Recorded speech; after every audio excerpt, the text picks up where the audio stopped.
et les 7 chevreaux, d'après les contes de Grimm. Il était une fois une chèvre blanche qui avait 7 chevreaux. Elle les aimait comme une mère aime ses enfants. Un jour, elle se fit mal à la jambe. Elle devait aller à la ville pour se faire raccommoder avec du fil d'argent. « Prenez garde au loup, mes petits. S'il entrait, il vous mangerait tout cru. Le méchant sait se déguiser, mais vous le reconnaîtrez facilement à sa grosse voix et à ses pattes noires, leur dit-elle. « Ne t'inquiète pas, maman, nous serons prudents, répondirent les 7 chevreaux. La chèvre partit rassurée. Peu de temps après, on frappa à la porte, et les chevreaux entendirent. « Ouvrez, les enfants, c'est moi, votre mère. Je vous rapporte à tous quelque chose. » Les chevreaux avaient reconnu le grand méchant loup. « Non, nous ne t'ouvrirons pas. Notre mère a la voix toute douce. Toi, tu as une grosse voix. Tu es le loup, répondirent les chevreaux. Va-t'en, si on t'ouvrait, tu nous mangerais. » Alors, le loup courut chez un marchand. Il prit une boîte de craie et l'avala tout entière pour rendre sa voix douce, comme celle des mamans. Puis le loup revint frapper à la porte. « Ouvrez, les enfants, c'est moi, votre mère. Je vous rapporte à tous quelque chose. » dit-il en prenant une voix douce. Mais le loup avait posé sa patte noire sur la fenêtre. Les petits chevreaux la virent et s'écrièrent. « Non, nous ne t'ouvrirons pas. Notre mère n'a pas la patte noire comme toi.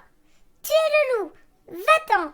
Si on t'ouvrait, tu nous mangerais. » Alors, le loup courut chez le meunier. « Blanchis-moi les pattes ou je te mange !» dit le loup. En tremblant, le meunier lui trempa les pattes dans la farine. Et le loup revint frapper à la porte. « Ouvrez-moi, les enfants, c'est votre petite maman qui est de retour.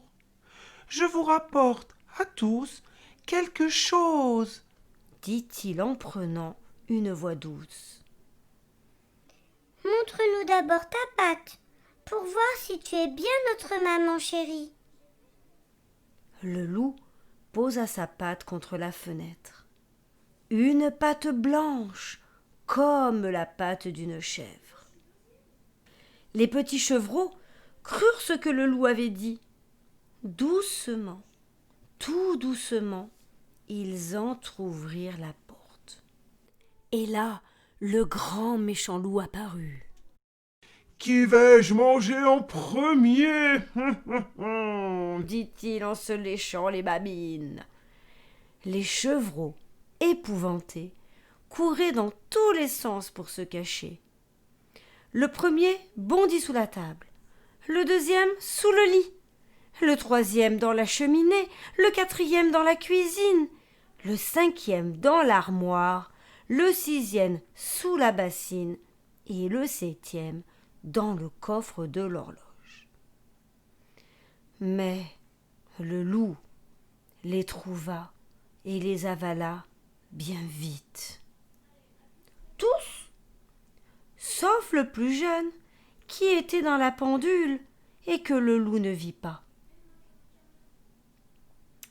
Le loup, content de son repas, sortit en se caressant le ventre.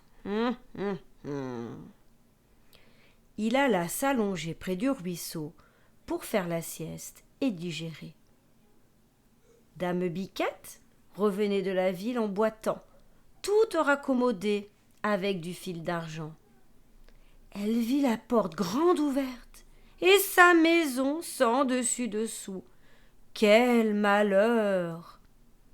Tout était défait, renversé, cassé, arraché, et plus de chevreaux. La pauvre mère appela chacun de ses petits par leur nom, mais personne ne répondit. Elle se mit à pleurer. Quand elle appela le dernier, elle entendit une petite voix tremblante. Maman, maman, je suis cachée dans l'horloge. Mon tout petit! Elle le délivra et lui raconta comment le loup les avait trompés et avait dévoré ses frères. Alors qu'elle pleurait de chagrin, elle entendit.